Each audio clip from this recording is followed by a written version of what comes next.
Hi అండి. ఈరోజు మొలకెత్తిన గింజల కూర ఎలా చేయాలో చూద్దాము. డాక్టర్లు, మన పెద్దవాళ్ళు ఇలాంటి మొలకెత్తిన గింజలు తింటే ఎంతో మంచిదని చెప్తుంటారు కదండి. అందుకే మనం ఈరోజు ఉలవల్ని మలగట్టి కూర చేసుకుందాము. ఉలవల్ని మలకు ఎలా కట్టాలి, ఎన్ని రోజులకు మొలకు వచ్చింటుంది, ఎప్పుడు కూర చేసుకోవచ్చు, మొత్తం నీట్గా చెప్తానండి. ఎక్కడా స్కిప్ చేయకుండా మొదటి మొత్తం చూసి మీరు ఒక్కసారి ట్రై చేసి ఎలా వచ్చిందో నాకు కమెంట్ చేయండి. ఉలవల్ని ముందు రోజు నైటే ఒక గిన్నెలో నానేసి పక్కన పెట్టుకోవాలి. ఆ తర్వాత మరుసటి దినము ఇలా గాలించేయడం వల్ల ఇసుక రాళ్ళు ఏమన్నా ఉంటే పక్కకు వచ్చేస్తాయి. మీలో మలిచేది ఎవరికన్నా చేత కాకపోతే ఇది చాలా మంచి మెథడ్ అండి. మీరు కూడా ఇలాగే గాలించుకుంటే రాళ్ళు ఏమన్నా ఉన్నా పక్కకు వచ్చేస్తుంది. ఈ గింజలే కాదండి, ఏ గింజలైనా, బియ్యం అయినా, మనకు స్టోర్ బియ్యం ఏమన్నా సంగటికి తెచ్చుకుంటాం కదా, అలాంటిలో రాళ్ళు ఉన్నా కూడా ఇలా చేయడం వల్ల నీట్గా ఇసుక రాళ్ళు ఏమున్నా పక్కకు వచ్చేస్తుంది. మనం ఆరాంగా తినొచ్చు. చూసారండి ఎంత రాళ్ళు ఎంత ఇసుక ఉందో. నీళ్ళను ఇలా నీట్గా వంచేయాలి.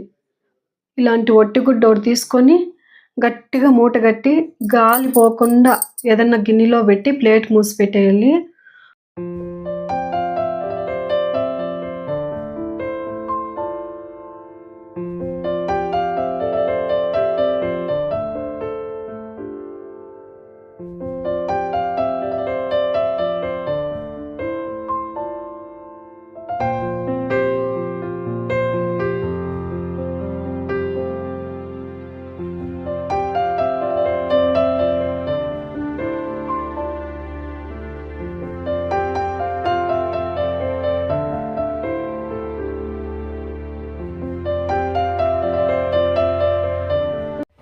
టూ డేస్కి మొలక ఇలా వచ్చేసి ఉంటుంది.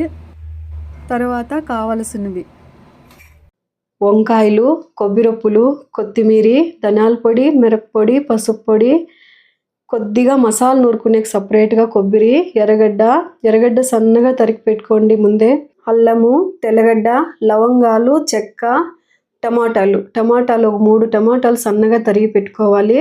4-5 లవంగాలు చాలండి, చెక్క కొద్దిగా.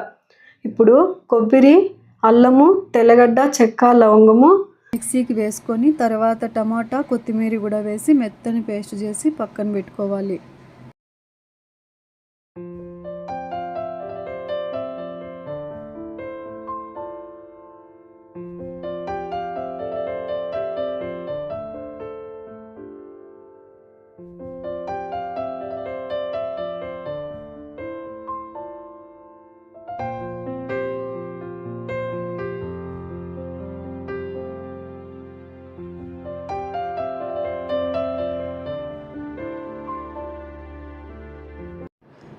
తర్వాత ఉలవల్ని వాటర్తో వాష్ చేసుకొని కొద్దిగా వాటర్ పోసి ఒక 50% వచ్చేంత వరకు ఉడికించుకోవాలి.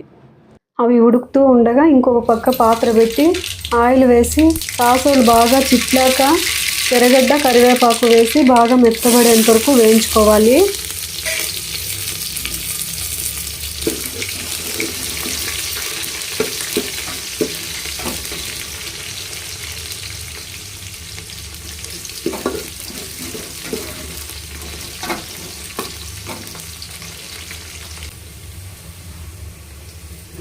మనం తీసుకున్న ధనియాల పొడి, మిరప్పొడిని కూడా వేసి 1 సెకండ్ అలా వేయించి మిక్సీకి వేసుకునే మసాలాను వేసి మసాలా బాగా దగ్గర పడేంత వరకు వేయించుకోవాలి. కొద్దిగా మిరప్పొడి ఎక్కువ వేసుకోండి, ఎందుకంటే ఉలవలు మలగట్టాక తీయగా తెలుస్తుంది. దానివల్ల మనము కొంచెం ఎక్కువగానే మిరప్పొడి వేసుకుంటే తినడానికి టేస్టీగా ఉంటుంది. ఈ మసాలా వేగే లోపల మనము వంకాయ కట్ చేసుకుందాము. వంకాయ ఎప్పుడు ఇలా మసాలా వేగేటప్పుడే కట్ చేసుకోవాలండి. ముందుగా కట్ చేసుకుంటే కలిమాసం వచ్చేస్తుంది, నల్లగా అయిపోతాయి.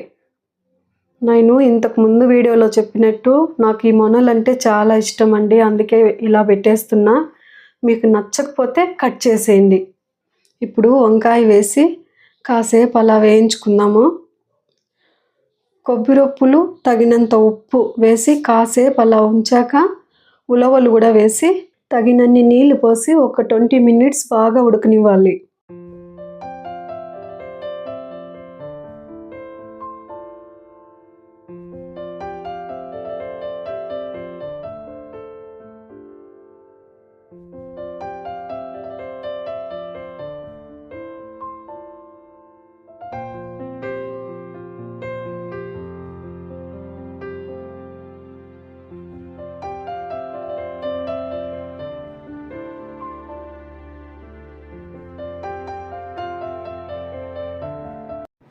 తర్వాత కూర ఉడికేలోపు సంగటికి పెట్టేసుకుందాము.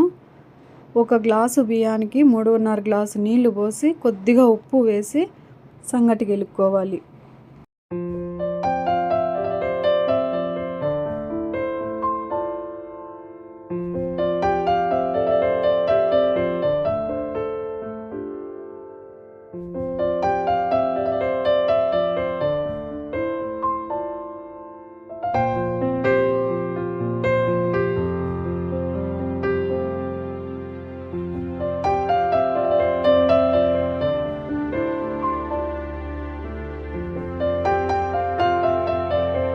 బియ్యం ఉడికిపోయిందండి. ఇంకా రాగిపిండి వేసి సంగటికి ఎలుక్కునేయడమే.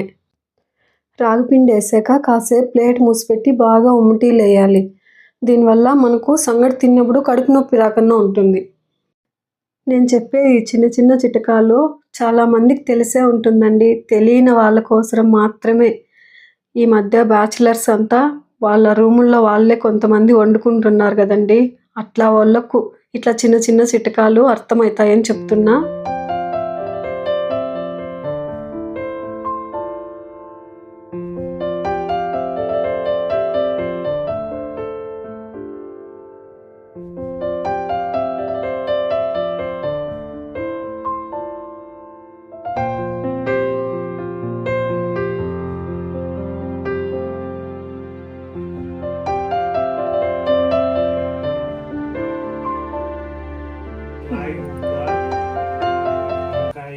ఈరోజు నేను చేసిన కూర టేస్ట్ చూసి చెప్పడానికి ఇంకో పిల్ల పెద్ద కూడా వచ్చాడండోయ్. మా పెద్దమ్మాయి కొడుకు. ఈరోజు తాత మనోడు ఇద్దరు తిని ఎలా ఉందో చెప్తారు. నా వీడియో మీకు నచ్చినట్టయితే లైక్, షేర్, సబ్స్క్రైబ్ చేసి శోభారాణి వ్లాగ్స్కు సపోర్ట్ చేయండి. ఇప్పటికి ఇంతేనండి. నెక్స్ట్ వీడియోలో మళ్ళీ కలుసుకుందాం. బాయ్.